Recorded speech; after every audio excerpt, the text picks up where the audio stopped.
Olá amigos, Alvin Oliveira, Mortgage Broker brasileiro aqui na Austrália, e no vídeo de hoje a gente tem muito o que conversar. Você que assina o nosso newsletter já deve ter recebido no teu e-mail, né, o nosso relatório com os nossos updates, falando de todas as principais cidades. Tem muito número, muita estatística, e eu venho aqui todo mês bater um papo sobre o que a gente está sentindo aqui na Capta e o que a gente está esperando que possa vir. O vídeo de hoje vai ser um pouquinho mais extenso, tem muita coisa acontecendo e eu acho que é importante a gente parar aqui um pouquinho e tentar entender o que está acontecendo no mercado para que você que já tem imóvel, ou você que está querendo comprar o seu primeiro imóvel, tome decisões informadas, porque no final do dia é isso. Sempre vai ter algumas coisas que a gente precisa levar em consideração quando vai tomar o próximo passo, quer seja de comprar teu primeiro imóvel, quer seja de financiar a tua dívida existente. Então vamos começar primeiro falando um pouquinho das mudanças que vão acontecer a partir do mês que vem, a partir de 1º de julho, que podem sim aquecer o mercado, e aí a gente vai ter que ver como que ele vai se comportar seguindo adiante. Então a primeira coisa, o benefício de primeiro comprador, Home Guarantee Scheme, que antes era exclusivo para cidadãos australianos, sim, passa agora a ficar disponível também para residentes permanentes. Nenhuma das outras regras mudaram, a gente já fez aqui lives, já falou bastante sobre o assunto. Dá uma olhadinha no nosso feed, tem sim uma live lá falando só sobre isso para você. Para você que está em New South Wales, o benefício do First Home Buyer Choice deixa de existir. Ou seja, você que agora vai comprar um imóvel de até 1,5 milhões, vai sim ter que pagar Stamp Duty. Então, um desembolso a mais que precisa ser levado em consideração. Dito isso, o que existia um Stamp Duty 0 até 650 mil, passa agora a ser um threshold de 800 mil em qualquer lugar de New South Wales, desde lá do sul até a fronteirinha ali com Gold Coast, Tweed Heads. Para o restante dos estados, a gente não tem tanta mudança assim do ponto de vista de Stamp Duty, somente no Home Guarantee Scheme. Mas vamos agora entrar no assunto que eu acho importantíssimo a gente tomar um pouco mais de tempo e é falar do que está acontecendo com a taxa de juros, né? Nessa semana, o RBA aumentou mais uma vez a taxa base em 0,25, trazendo aí o cash rate para 4,1%. Gente, a gente está falando de 12 aumentos consecutivos desde abril do ano passado, onde estava 0,1. Então ele saiu de 4,1 para 0,1. Né? Isso porque para tentar controlar a inflação, que nesse momento agora está em 6,8%. Toda vida que a gente tem ciclos, né, de altas de juros ou baixas de juros, normalmente, quando você tem um aumento da taxa de juros, você tem algumas coisas que acontecem. Então vamos numerá-las. De novo, gente, a ideia aqui é vocês entenderem o máximo possível, o maior número de detalhe possível dos fatores que são levados em consideração nesse mercado imobiliário. Então o que acaba acontecendo? Subiu a taxa de juros, o custo do dinheiro aumenta. A demanda por crédito acaba caindo. Consequentemente, o que acaba se vendo é os preços dos imóveis caírem.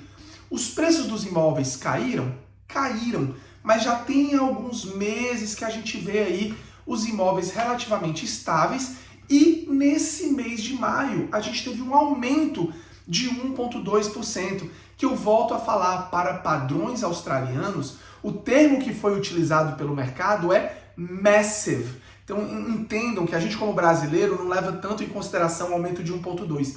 Para eles foi massive. Então isso, linkado à inflação também subindo, fez com que o RBA aumentasse novamente esse cash rate. Nesse ciclo, o que a gente tem visto, tá? A gente tem visto que os estoques seguem se mantendo, né? A disponibilidade de imóveis seguem se mantendo baixas. Só para vocês terem uma ideia, se a gente comparar o mesmo período do ano passado, a gente está falando em 15% menos de imóveis disponíveis para compra. Isso dificulta o comprador, o primeiro imóvel, do seu segundo imóvel, que está aí no mercado querendo comprar sua propriedade. Então isso aumenta a competição e acabou causando esse preço, esse aumento de 1,2%. Além disso, a necessidade de overseas migration, né? Nós, imigrantes que agora sim, cada vez mais entrando no mercado. E lembrem, a gente não está falando de imigrantes temporários, a gente está falando de imigrantes com residência permanente, com vínculo empregatício, muitas vezes já com depósito, entrando também mais nesse mercado, causando aluguel subir, causando o preço de imóvel subir. Então, o que está acontecendo é que isso está causando, né, uma wave, né, uma onda um pouquinho diferente do que o mercado estava acostumado. E aí o Banco Central precisa sim entender como que isso vai ser controlado. E estamos todos insatisfeitos com esse aumento de taxa de juros, mas é importante que vocês entendam o que está acontecendo para que vocês tomem as decisões de vocês, tá? O que está por vir? A gente tinha no report anterior uma inflação de 6,3, aumentou para 6,8 e aí, por conta disso, somando-se a outros fatores, os economistas acham que não paramos por aí.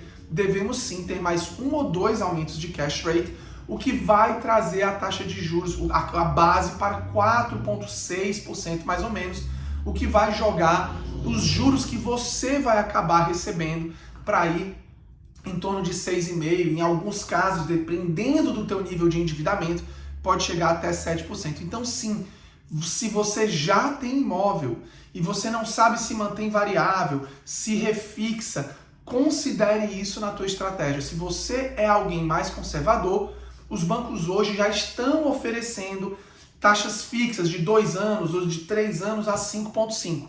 Então, se você está com esse medo que chegue até 7, considere fixar. Se você é um dono de imóvel ou um investidor que gosta de trabalhar com essa oscilação de mercado, não tem problema, contanto que você entenda aí teus riscos de que esses juros pode subir e esses juros pode cair. Outro ponto importantíssimo, que aí a gente vai ter próximos meses muito dinâmicos, gente, vai ter as mudanças do benefício do governo e vai ter também, a partir de agora, de junho, tá? O mortgage cliff. O que é o mortgage cliff, né? O que é essa queda que que o mercado chama? Nós vamos ter entre junho e julho, talvez ali até agosto, 370 bilhões em financiamentos que vão estar saindo de uma taxa de juros fixa muito baixa e entrando numa taxa de juros variável bem mais alta. Então a gente está falando aí de pessoas que estão saindo de 2% ao ano para 6% ao ano. E isso, sem dúvida, vai causar alguma pressão financeira neles, né? Será que vão vender? Vai aumentar aí o estoque imobiliário? Será que é uma oportunidade? Porque agora a gente tem essa quantidade de pessoas aí recebendo esses benefícios do governo para tentar entrar no mercado. O que podemos, né, o que vai acontecer? É importante ficar de olho. A gente está passando por um momento que novos estoques, né, construções novas estão também em record low, está muito baixo. Então a gente precisa de imóveis sendo vendidos para que esse mercado se estabilize.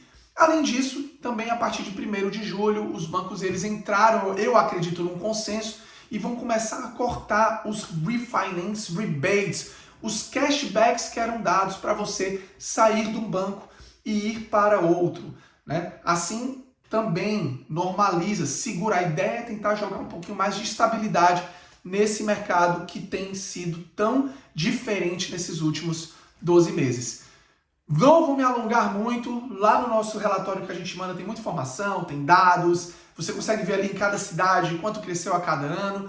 Tá com dúvida, quer conversar mais sobre esse assunto? Manda um e-mail pra gente, manda uma mensagenzinha no Insta, no YouTube, no Facebook, ou mesmo entra lá no nosso site, capitalfinancial.com.au e marca tua reunião. Vai ser um grande prazer te ajudar nessa jornada, tá joia? Grande abraço e até o próximo vídeo.